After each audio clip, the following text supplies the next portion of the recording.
Welcome to Grief Matters, a podcast that features conversations about life and death. Hosted by Lori Opitz, Director of Bereavement at the Joseph T. Quinlan Bereavement Center, no subject is off limits and no topic is taboo. Please submit your questions about anything end of life, dying, death, and grief to KarenAnnQuinlanHospice.org/Grief Matters. Hello, everyone. Today, I'd like to talk about the important subject of coping with the holidays. This is something that we need to hear about at this time of year because grief is exhausting and our brain may be a little bit muddied. And the holidays are not just a day, they're a whole season.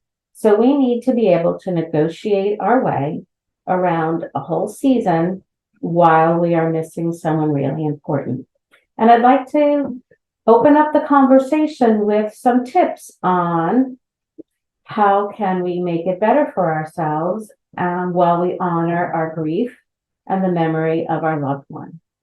Most important thing to do is to know your limitations, to know what you feel capable of and what you don't feel capable of this season. We have to learn to say no to invitations. And the best plan is to have a plan. So decide ahead of time how you're going to handle invites that come your way. What will you say if someone says, "Are you hosting again this year?" Or, "Can we count on you for those pumpkin pies or those apple pies?" Or, "You're going to be joining us for the weekend down in South Carolina again this year, right?" So know what you feel capable of and what you might want to sit out this time and have an answer and say whatever's right for you, because there are no wrong answers. It's whatever feels best to you this year. You might feel differently next year. So have an answer prepared for yourself. "Oh, I sure can't spend the weekend out of state this year," or "You can count on me for one pie, but not for the 6 that I normally do," or "I'd love to be able to spend time with family, but I might need to have a shortened time there, and don't take it personal if I need to leave a little early. And if I do need to leave, I'm just going to quietly exit and not say goodbye to everyone." So just having an exit plan when you do say yes to invitations can make us feel less stressed, less anxious, and less dreading the season. We have a lot of emotions also. In grief, our feelings spike and ebb and spike and ebb, and the holiday season is no exception to that. So just go with it. A good cry is very therapeutic and just the thing that might make you feel less anxious. Have a good cry, write a letter, take a walk, do whatever feels right to you to get all that pent up emotion out of you so you can stay more present to the things that are happening with you and for you this season. There are also so many decisions that need to be made. And give some thought to what is right for me this year. The Christmas cards, will I do them? Will I send the whole list? Will I shorten the list? How will I sign the card? If you've lost a spouse or an immediate family member, signing the Christmas card can be a very difficult decision to make. And again, there are no wrong or right ways of handling it, whatever feels right to you. Some people will include their loved one, and they feel that they can't erase them out of one more thing yet. So they include their name on the card. Some people will say, "I'm just not going to do cards this year. I just don't feel like participating in that particular activity." Some people will just write cards to the closest people. Will you decorate this year? What about the tree? Do you put up the tree as always? Do you not put up a tree? Do you buy a tabletop tree?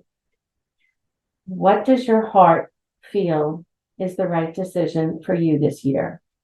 And you will get your answer. A lot of people find comfort in buying a special ornament to put on a tree if they choose to put up a tree. Some people will create a whole new tree and do a tabletop tree in honor of that person. Because while we don't have energy for a lot of the other things, we do manage to muster up energy to do something for that loved one we're missing.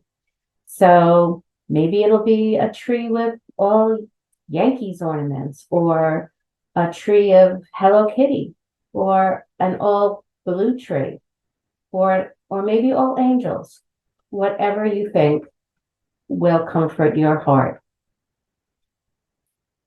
Traditions. Do you keep tradition now that the family has changed? Do you feel it's appropriate to do it the way it's always been done because they would have wanted that? Or does your heart say, I just can't, it has to change. Our family looks different, so our holiday needs to look different. And as a group or by yourself, you can make those decisions and say, we're going to just switch it up this year, see how it goes. And that is part of the ways that we can take care of ourselves. We have to decide what we want to be included in and what we want to sit out this year. Saying yes to some things, saying no to others. Our loved one has to be a part of this story. We're not forgetting about them. Even though they're not physically present, they're ever present in our hearts and in our minds and in our emotions. So find a way to include them, whatever way fits your need. Play their favorite music. Make their favorite dinner. Go to a place where you and them spend time together. There are so many ways that we can honor and remember them in the season. Some people will volunteer to do something for others in order to represent what that person was to them. They were such a good soul in life, and I'm going to carry out their traditional good works now that they've left.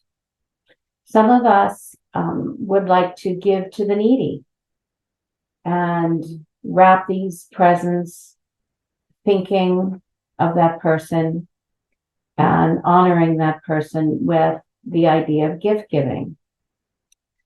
And sometimes we might just want to use prayer, use thoughts, look at memories, maybe open up a photo album and remember the years you did have. Remember the gifts that they did give you through their lifetime. So many presents that you've already received from them. So I invite you to be true to yourself, to be kind to yourself, to know your limitations, and to be okay with tears and laughter or whatever emotion may come this season. And as always, thank you for listening. Grief matters. If you would like more information on any grief or bereavement issues, including options for counseling, please feel free to call us at the Joseph T. Quinlan Bereavement Center at 973-948-2283, or you can contact us online at copewithgrief.org. Please remember to subscribe to the Grief Matters podcast on Apple, Spotify, or wherever you get your podcast.